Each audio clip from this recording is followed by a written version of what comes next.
Welcome to the Ask Coach Mac podcast, where coaches from around the world get their strength and conditioning questions answered.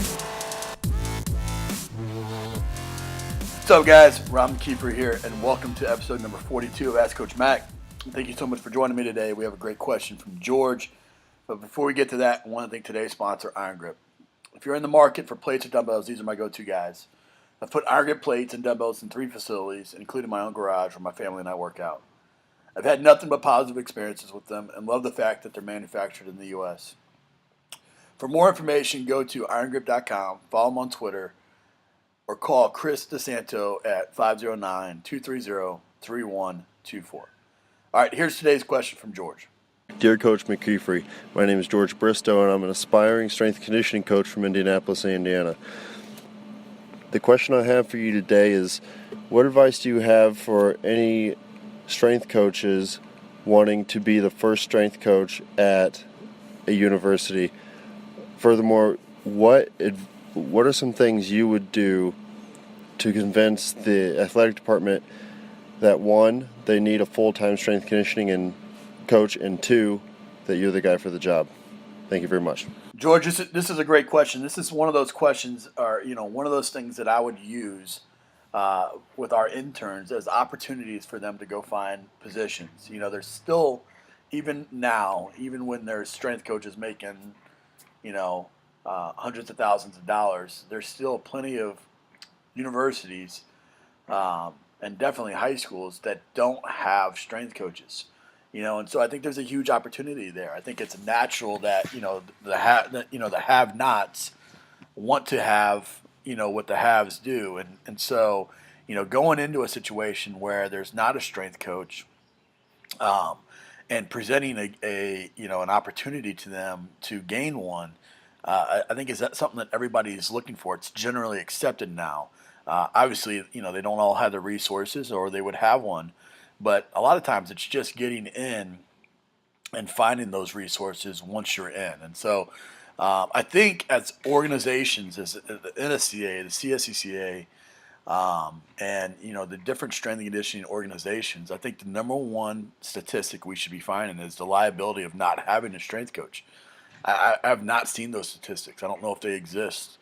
But being able to go in there with that statistic and show the dollar amount that an organization is exposed to by not having a certified credentialed strength coach, those are those organizations, they work in dollars and cents, and so if the risk is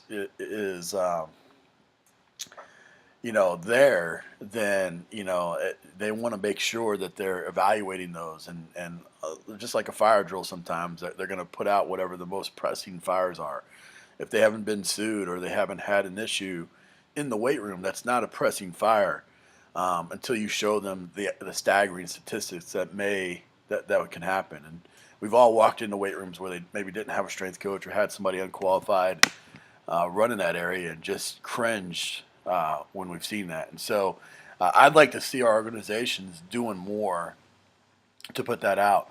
But doing more in terms of putting statistics out that the number of strength coaches that do exist at the different levels, and making sure that we are trying to gain and gather all those possible positions that we can. High school being one of the biggest.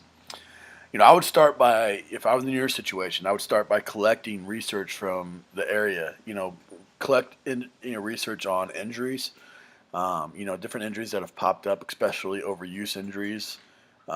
Or non-contact injuries. You can show, again, that's another area in which you can show statistics and the money that could be saved through insurance or things like that. That would be a good thing to show booster clubs, parents that are paying that amount of money. You also want to gather research on success stories in the area. Programs that have a strength coach that are doing well, and the value that person or has brought, that coach has brought to their organizations, and being able to demonstrate that. Because again, if their competitions don't all have strength coaches, then it's not a big deal. But if somebody that is in that conference has a strength coach and they're doing well, well, they want to make sure that they're staying up with the Joneses. And that's that arms race that we're all a part of.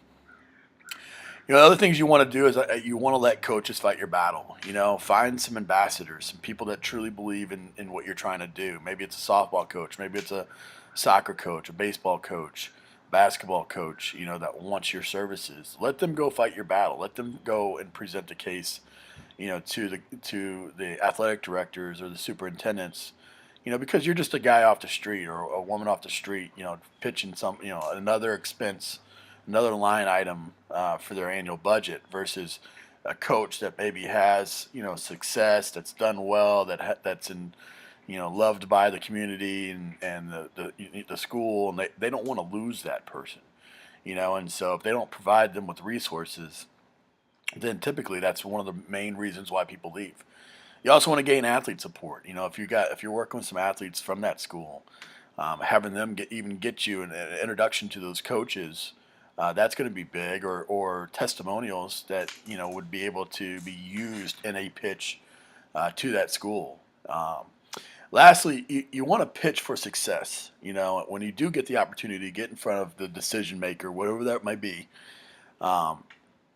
you want to find ways to use the resources that are there, you know. And so if you're going in there and again, this is a mistake by a lot of coaches is, you know, they you know, they get out, they have their degree, they have their certification, now they want their full-time job, you know, making, you know, pretty good money. It's just not the way the world is right now. It's just not the way it works, you know. And so, you know, going into a situation, it's a lot easier to build a position if you're there. You know, when I took the job at South Florida, you know, my first year salary was $9,000. You know, when I left, I was making over 120. You know, and it took 10 years to get to that, but you know, I was able to build a position, you know, from essentially nothing. You know, and once you're there, you know, if you're doing a good job, they're gonna reward that, or you're gonna be able to leverage that for another opportunity. You want to find ways to use the resources that already exist. So maybe, you know, maybe they have, you know, at a university, maybe they're already paying for a campus rec, you know, director or somebody that oversees the weight room. Maybe that's a way that you can gather some money. Maybe you can go and you can do some adjunct faculty work and teach them classes, and maybe that's ways you can gain some money. And as you know, piecemeal a bunch of opportunities together, you know, then, you know, as you're there, you can start to reduce those and demand a little bit more money once you have the athletes and the coaches and the administration support. And then the last thing I would say is, and this is something that's, you know, when you do get those opportunities, you don't want to overcommit. You know, go into a situation and, you know, you say you go in and you're the basketball strength coach, and all of a sudden now, you know, soccer sees what you're doing. They want to start training with you. And so you take them on, and then you take cheerleading on, and you take golf on.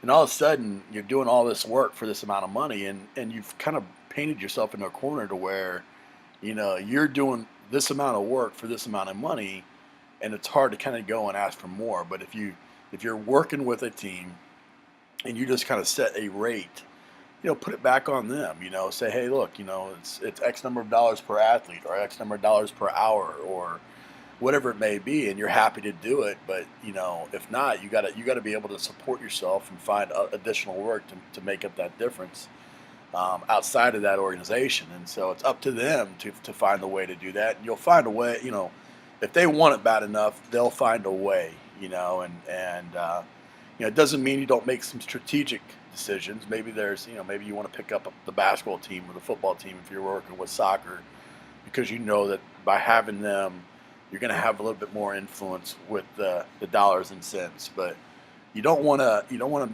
do that a ton, and then all of a sudden find yourself in a position where they're just taking advantage of you and your time. And so, you know, George, I hope that answers your question. Would love to hear what everyone else thinks. Use the hashtag AskCoachMac42 to continue the discussion over on Twitter. George, thanks for your question. I want to encourage everyone else, if you have a question that you would like to potentially be featured on the show, head over to AskCoachMac.com. There you can leave your question by hitting the record button at the bottom of the page. Thanks so much. I appreciate you. Here's a quote to finish off the day by an unknown author. Impossible isn't isn't something that can't be done. It's just something that hasn't been done before.